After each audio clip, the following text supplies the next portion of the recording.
नमस्ते, good evening दोस्तों। स्वागत है आपका द स्टडी इन विलेज में। तो चलिए आज की वीडियो की शुरुआत करते हैं। जो बच्चे इस वीडियो पे नए हैं तो उनको बता दिया जाए कि इस चैनल पे आपको वीडियो देखने को मिलती है जो कि प्रीवियस ईयर शाम को 4 बजे, ठीक है, शाम को 4 बजे इस वीडियो को अपलोड किया जाता है। आपको प्रतिदिन शाम को 4 बजे देखने को मिलेगी ये वीडियो। इस एक मिनट, मेरी थोड़ी तबीयत नहीं सही है तो गले में थोड़ी सी प्रॉब्लम हो रही है, तो चलिए ठीक है। ये वीडियो शाम को 4 बजे आपको प्रतिदिन देखने को मिलेगी और इसमें हम प्रीवियस ईयर क्वेश्चन डिस्कस करते हैं, ठीक है। प्रीवियस ईयर के जो क्वेश्चन होते हैं उन पर डिस्कशन करते हैं। इस टाइम पे हम हिस्ट्री लेके चल रहे हैं। जो भी एग्ज़ाम देते हैं उस एग्ज़ाम से पहले हमको प्रीवियस ईयर क्वेश्चन देख लेना चाहिए ताकि हमारी जो तैयारी है वो अच्छे से हो सके और हम सही डायरेक्शन में प्रिपरेशन कर सकें। चलिए ठीक है, तो चलिए स्टार्ट करते हैं सबसे पहले। और चलिए क्वेश्चन के आंसर आप लोग दीजिए। ये है आपका पहला क्वेश्चन। देखिए इसमें पूछा क्या हुआ है, देखिए इसमें पूछा हुआ है कि सर्वप्रथम स्तूप शब्द कहाँ मिलता है, यानी कि जो स्तूप शब्द का जिक्र है सर्वप्रथम कहाँ किया गया है, ये पूछा गया है। ये छत्तीसगढ़ विशेष प्री 2015 का क्वेश्चन है। तो इसमें बताइए, ए है ऋग्वेद, बी है जातक कथा, सी है अर्थशास्त्र और डी है अष्टाध्यायी। फिर उसके बाद ई है इनमें से कोई नहीं। तो आप इसको वीडियो को रोक के इसका आंसर दीजिए, फिर आगे इसका हम लोग इसकी डिटेल देख लेते हैं। चलिए तो यहाँ पे देखिए, यहाँ पे क्या बताया है यार। सर्वप्रथम स्तूप शब्द का वर्णन ऋग्वेद से प्राप्त होता है, ठीक है। इसके अतिरिक्त अथर्ववेद में वाजसनेयी संहिता, ठीक है, और यहाँ पंचवीं ब्राह्मण, तैत्तिरीय ब्राह्मण संहिता आदि ब्राह्मणों का इनका जो जिक्र है वो स्तूप शब्द का जिक्र है, ये मिला हुआ है। सबसे पहले कहाँ मिला हुआ है, तो सबसे पहले ये मिला हुआ है ऋग्वेद में, ठीक है। और एक चीज़ ये भी ध्यान दीजिएगा, इसका अर्थ क्या होता है। जब ये पूछ सकता है कि स्तूप का जिक्र कहाँ किया गया, तो इसका अर्थ भी पूछ सकता है। तो इसका अर्थ कहाँ, इसका अर्थ क्या है स्तूप का, तो स्तूप का अर्थ है किसी वस्तु का ढेर, ठीक है। तो इसका सही आंसर क्या है, ऋग्वेद। चलिए किन किन लोगों का सही है आप लोग बताइएगा कमेंट बॉक्स में। आप लोग कमेंट बॉक्स मतलब कमेंट नहीं करते, बताते नहीं है कि आपका कितना स्कोर गया, कितना आपने सही किए, कितने क्वेश्चन अटेम्प्ट किए। इससे क्या होगी कि आपको किसी के मतलब अपनी जो गलतियां हैं उनको कभी छुपाना नहीं चाहिए। दूसरों के सामने अगर बताएंगे तो आपके अंदर कॉन्फिडेंस और बढ़ेगा। इस चीज़ को एक बार आप अपने लाइफ में लागू करके देखिएगा, ठीक है। चलिए दूसरे क्वेश्चन की ओर चलते हैं। ये रहा आपका दूसरा क्वेश्चन। देखिए इसमें क्या हुआ, इसमें क्या पूछा हुआ है, वह स्तूप स्थल जिसका संबंध भगवान बुद्ध के जीवन के किसी घटना से नहीं रहा है। मतलब कौन सा ऐसा स्थान है जहाँ गौतम बुद्ध के उसका वो उस स्थान का जो स्थान दिया हुआ है उस स्थान कभी भी वहाँ गौतम बुद्ध गए नहीं और गौतम बुद्ध के जीवन से उसका संबंध नहीं रहा। तो ये पूछा हुआ है। A Sarnath, B Sanchi, C Bodh Gaya और D Kushinara. UP PCS pre mains, देखिए यूपी पीसीएस प्री 2008 में, फिर मेंस 2011 में पूछा हुआ क्वेश्चन है। तो ऐसा नहीं कि क्वेश्चन रिपीट नहीं होते, बहुत सारे क्वेश्चन वैसे ही उठा के सीधा एग्जाम में रख देता है, ठीक है। इसलिए हमको प्रीवियस ईयर क्वेश्चन पढ़ना बहुत ज़रूरी होता है।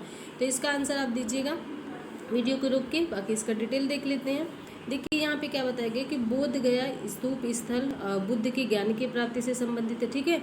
उसके बाद यहाँ पे सारनाथ धर्मचक्र प्रवर्तन से संबंधित है। जो बोध गया है यहाँ पे बुद्ध को ज्ञान की प्राप्ति हुई थी। सारनाथ में बुद्ध को धर्मचक्र प्रवर्तन यानी कि उन्होंने पहला उपदेश दिया था। कुशीनगर या कुशीनारा में गौतम बुद्ध की मृत्यु हुई थी। जबकि सांची में ऐसा कुछ नहीं पाया गया। ये उनके किसी भी घटना से, किसी विशेष घटना से संबंधित नहीं है, ठीक है। तो इसमें आंसर क्या है, इसका आंसर है आंसर बी सांची। किन किन लोगों का सही है आप लोग कमेंट बॉक्स में बता सकते हैं। चलिए तीसरे क्वेश्चन की ओर चलते हैं। ये रहा तीसरा क्वेश्चन और देखिए ये भी छत्तीसगढ़ पीसीएस 2017 में पूछा गया है। इसमें पूछा गया है अनात्मवाद सिद्धांत है किसका, सांख्य का, वेदांत का, बौद्ध दर्शन का, जैन दर्शन का, इनमें से कोई नहीं।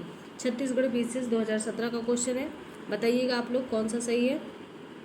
देखिए इसमें दिया हुआ है यहाँ पे, बौद्ध दर्शन में अनात्मवाद का सिद्धांत गौतम बुद्ध के प्रतीय समुत्पाद के सिद्धांत से सिद्ध होता है और इसे नैरात्मवाद भी कहते हैं, ठीक है। अनात्मवाद को याद रखिएगा, नैरात्मवाद भी कहते हैं।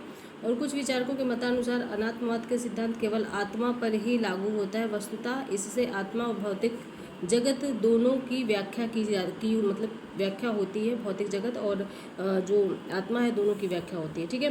तो ये सारी चीज़ इस पर आपको बता दी गई हैं। तो इसमें ये पूछा हुआ है कि मतलब बौद्ध दर्शन का अनात्मवाद सिद्धांत गौतम बुद्ध से, तो इसमें पूछा हुआ है कि अनात्मवाद सिद्धांत किससे संबंधित है, तो अनात्मवाद सिद्धांत है आपके बौद्ध दर्शन से, ठीक है। किस किस का सही है बताइएगा। चलिए चौथे क्वेश्चन की ओर चलते हैं। ये रहा आपका चौथा क्वेश्चन और ये यूपी पीसीएस प्री 1992 यानी कि 1992 का क्वेश्चन है। इसमें देखिए क्या पूछा हुआ है, संसार अस्थिर और क्षणिक है, निम्न में से किसी से संबंधित है? बौद्ध से, जैन से, गीता से, वेदांत से। ठीक है, इसका आंसर दीजिए। चलिए इसका हम लोग आंसर देख लेते हैं। देखिए यहाँ पे लिखा हुआ है, बौद्ध दर्शन ने क्षणिकवाद को अस्वीकार किया है। बुद्ध ने स्वयं अनित्यवाद के सिद्धांत का प्रतिपादन किया है। क्षणिकवाद अनित्यतावाद का तार्किक विकास है जो बौद्धोत्तर दर्शन में अस्तित्व में आया है। ठीक है, तो इसमें यही पूछा हुआ है। देखिए इसमें पूछा क्या है, क्वेश्चन क्या है? क्वेश्चन है आपका संसार अस्थिर और क्षणिकवाद है, निम्न में से किससे संबंधित है? तो ये सीधा बौद्ध से संबंधित है। ठीक है, उन्होंने कहा है कि ये संसार अस्थिर है, इसका कोई मतलब बौद्ध धर्म में ये कहा गया है कि ये संसार अस्थिर है, इसका कोई यहाँ पे जो आया है उसकी मृत्यु निश्चित है। यही सारी चीज़ें इसमें बताई गई हैं, तो आप इसको देखिएगा। इसका सही आंसर है ए। ठीक है, किन किन लोगों का सही बताइएगा। ये रहा आपका 5वां क्वेश्चन, और इसमें देखिए पूछा हुआ है, निम्नलिखित में से किसे एशिया के ज्योतिपुंज के तौर पर जाना जाता है? इसमें पूछा हुआ है एशिया के ज्योतिपुंज के तौर पर किसे जाना जाता है। ये क्वेश्चन यूपीपीएससी मेंस 2010 का क्वेश्चन है। गौतम बुद्ध को, महात्मा गांधी को, महावीर स्वामी को, स्वामी विवेकानंद को। देखिए अभी हम लोग बौद्ध धर्म डिस्कस कर रहे हैं, तो इसमें लग रहा होगा आपको कि बौद्ध धर्म में जो डिस्कस कर रहे हैं इसमें आपको लग रहा होगा कि गौतम बुद्ध ही होंगे। तो ठीक है, सही लग रहा है, लेकिन जब आपको सारे क्वेश्चनों के साथ मिला के दे दिया जाएगा तब आप कन्फ्यूज़ हो जाएंगे। ठीक है, तो इसमें क्या है, गौतम बुद्ध। ठीक है, ये क्वेश्चन तो सबको आना चाहिए क्योंकि बहुत बारी क्वेश्चन एग्जाम में पूछा गया है। गौतम बुद्ध को एशिया का ज्योतिपुंज के तौर पर जाना जाता है, और गौतम बुद्ध के जीवन पर एडविन अर्नाल्ड ने द लाइट ऑफ एशिया नामक काव्य पुस्तक लिखी है। ठीक है, किसने लिखी है याद रखिएगा। तो इसका सही आंसर क्या है? सही आंसर है ए। किन किन लोगों का सही है बताइएगा। ये है 6ठा क्वेश्चन। चलिए इस पे बात कर लेते हैं। ये देखिए इसमें पूछा हुआ है, निम्नांकित में से किसे एशिया का ज्योतिपुंज के नाम से जाना जाता है? सेम वही क्वेश्चन उठा के दे दिया है। आप लोग ये नहीं कह सकते कि क्वेश्चन रिपीट नहीं होता। और ये कुछ में पूछा गया, उत्तराखंड पीसीएस 2005 में पूछा गया है प्री में। ठीक है, तो बताइए इसमें किसको? ऑप्शन चेंज है, ईसा मसीह, भगवान बुद्ध, पैगंबर मोहम्मद और महावीर स्वामी। बताइएगा आप कौन सा सही है। तो ये है आंसर बी, भगवान बुद्ध। ठीक है, जस्ट अभी हम लोगों ने इसको डिस्कस किया, आप लोग इसको देख सकते हैं। ये है आपका 7वां क्वेश्चन। देखिए इसमें छत्तीसगढ़ पीसीएस में पूछा हुआ है। ये क्वेश्चन जो है छत्तीसगढ़ पीसीएस प्री 2017 का है।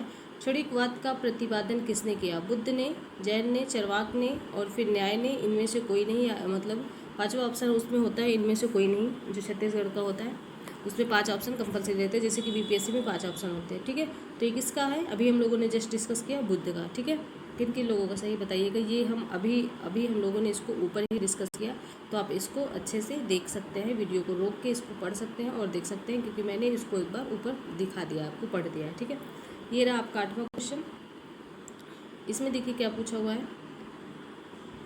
देखिए इसमें क्या पूछा हुआ है, सर एडविन अर्नाल्ड की पुस्तक द लाइट ऑफ एशिया आधारित है किस पे? अभी हम लोगों ने जस्ट डिस्कस किया, यूपीपीएससी में 2014 में दिव्यवादन पर, ललित विस्तार पर, सूत्र पिटक पर, अभिधम्म पिटक पर। बताइए किस पर आधारित है। चलिए इसका देख लेते हैं। देखिए सर एडविन अर्नाल्ड की पुस्तक the light of Asia Lalit विस्तार पर के विषय वस्तु पर आधारित है।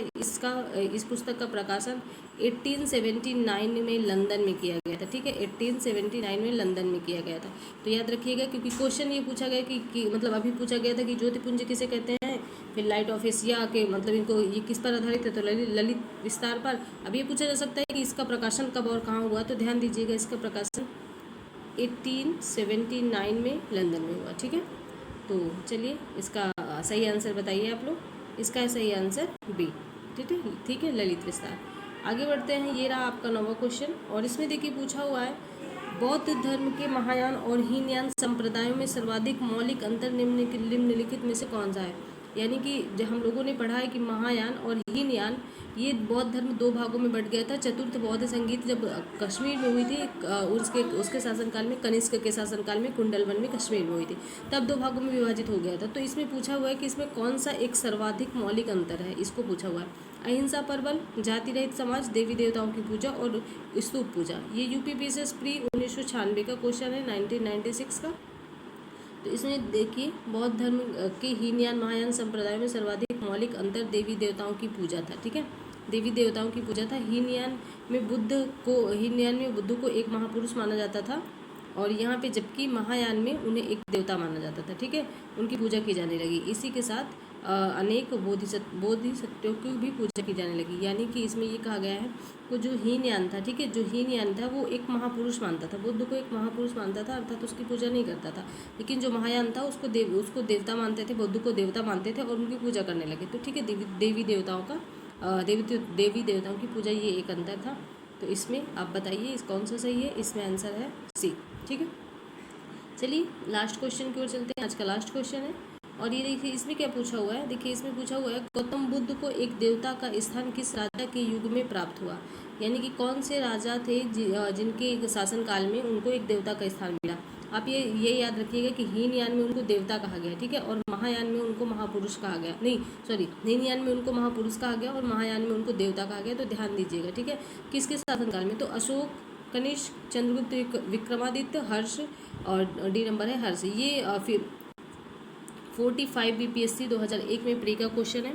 अभी अगर आप लोग थोड़ा सा भी ध्यान लगा के सुने होंगे तो इसका आंसर जस्ट अभी मैंने दिया है कि कनिष्क के शासन काल में कनिष्क के शासन काल में ही दो भागों में जो बौद्ध धर्म था वो डिवाइड हो गया, हीनयान और महायान। तो एक है ना जो कि जिसको हम महायान बोलते हैं, महायान ने उसको देवता माना। तो इसमें यही पूछा हुआ है ना कि किसने उस बुद्ध को देवता माना। तो किसके शासनकाल में चतुर्थ बौद्ध संधि हुई थी, कनिष्क के, ठीक है। तो थोड़ा सा दिमाग लगाने की जरूरत होती है, क्वेश्चन अपने आप सॉल्व हो जाते हैं। तो ये रहा, देखिए यहाँ पे बताया है कनिष्क के शासनकाल में संपन्न चतुर्थ बौद्ध संगीत में बौद्ध धर्म हीनयान एवं महायान दो भागों में विभाजित हो गया। और इसमें यह कहा गया कि महायान शाखा में बुद्ध को देवता माना गया और उनकी पूजा की जाने लगी। इसी प्रकार कनिष्क के काल में बौद्ध धर्म की महायान शाखा के तहत गौतम बुद्ध को देवता का स्थान प्राप्त हुआ, ठीक है। अभी मैंने जस्ट बताया। तो 10 क्वेश्चन आपके डिस्कस हो चुके हैं। फिर भी आपको कोई डाउट हो तो बता सकते हैं और कमेंट बॉक्स जरूर कमेंट बॉक्स में जरूर बताइए कि आपको ये सेशन कैसा लगता है, आप लोग कितना क्वेश्चन सॉल्व करते हैं। ये क्वेश्चन आपको, ये वीडियो आपको रेगुलर चाहिए नहीं चाहिए, थोड़ा फीडबैक मिल जाता है ना तो मोटिवेशन अंदर से आता है कुछ काम करने का। नहीं मिलता है तो फिर थोड़ा सा निराशा आ जाती है कि इतनी मेहनत करने के बाद भी लोगों को सपोर्ट नहीं मिल रहा, शायद चीज़ें पसंद नहीं आ रही।